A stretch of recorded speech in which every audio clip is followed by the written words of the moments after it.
Welcome to the hopefully the last video of this engine. Going to put the intake on today, the crank sensor, the oil pressure sensor, the turbo, and then clutch and flywheel and stuff, and then drop it in. So we'll get started here. Do is put this tube on here. It sits like that with one clamp on each side, and I'll get to that here. Alrighty, got that line nice and tight down here. Got the oil pressure sensor on and the crankshaft sensor on. And when you put the alternator on and the power steering pump, you want to put them on before the intake manifold. Just it's easier, I think. Then you can get these bolts in back here without having to use a swivel. And then you want to keep this coolant line off until you get the actual intake on. It's just easier. Anyhow, I'm gonna put the brand new gaskets on and I'm gonna go ahead and drop this intake on. Particular intake has added on phenolic spacers, so you want to put the brand new gasket on and then the phenolic spacer on top to make sure the dowels are good and lined up. It's like that. And then you want to put the actual gasket on top of them. You put it on both sides and then you put the intake on. Alrighty, so installing the intake manifold, you want to kind of put it on, make sure no wires are getting crushed, and take all the bolts out so that, because otherwise it just kind of messes you up. And then after you get everything else plugged in, then you want to obviously line the gaskets and make sure everything's good, drop the bolts in. But I'll show you this anyhow.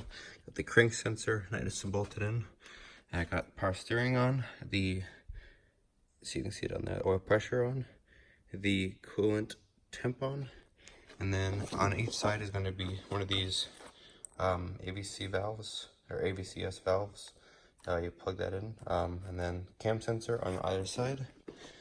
Again, that AVCS valve right here, and that cam sensor right back here is plugged in. And then you want to basically put all the bolts in, and on the back side, there's going to be a coolant line right here and a coolant line right here. You want to put both those under the throttle body, and then basically just kind of put everything else where it's supposed to go. NOx sensors right back here. You have to plug that in too. And then make sure all your vacuum lines are nice and tight.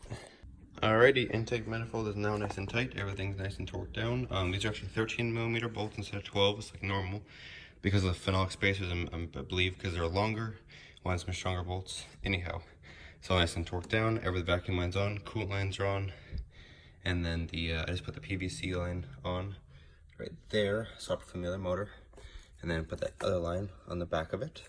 And now I'm gonna hook up the rest of the lines and then put spark plugs in and put the coil packs on, and then it's ready to put the turbo on and lift the motor up, and then put the clutch and flywheel in and then drop the motor in. So we'll get to that here. Alright, just got the spark plugs in, as you can see in the holes there.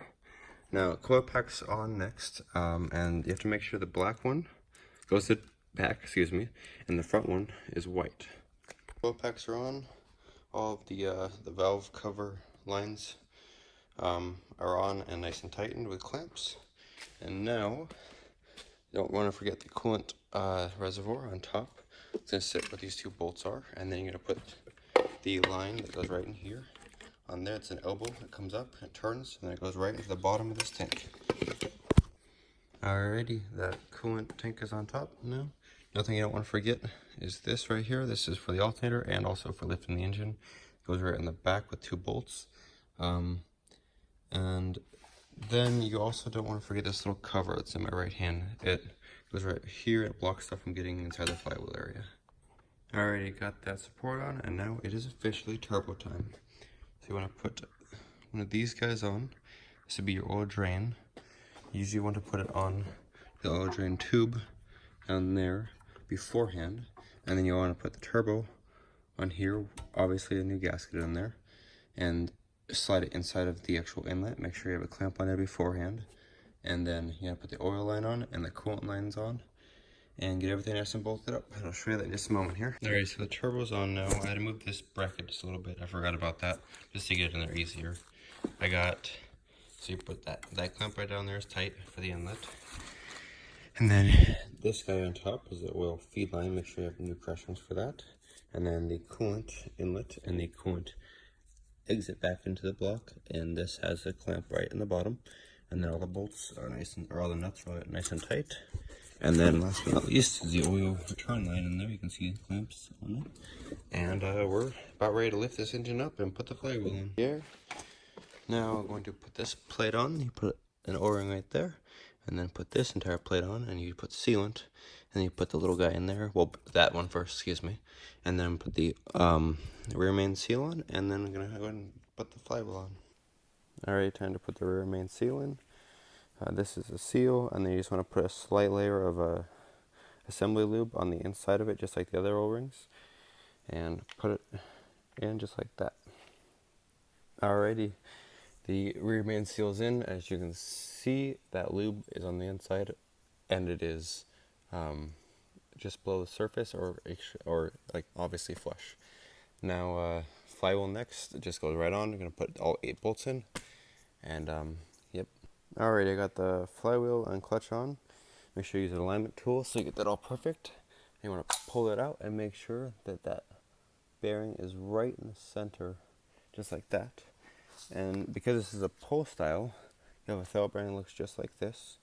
And the throwout bearing you have to put on the input shaft, just like this. I'll clean this off in just a moment here. You want to put both these legs of the fork right on each side, pull it back, and stick the pin through here, and you're ready to drop the engine in. Alrighty, so when I left off last, I think I had the engine up in the air, and I was about to put it in, and obviously it's in. I got everything bolted up: power steering, fuel lines, coolant lines, turbo coolant lines on top, the downpipe, all of the electrical connections on both sides, alternator and everything else obviously is connected. The radiator's in, the fans are plugged in, the intercore piping's all on, blow valve, all the, everything. So next step will be on my next video here. I'm gonna put oil and coolant in it and flash up our tune-on. And I can show you, the timing and everything else for a break-in. And yeah, we'll start this whole break-in and hopefully all goes well. Thank you for watching all this time.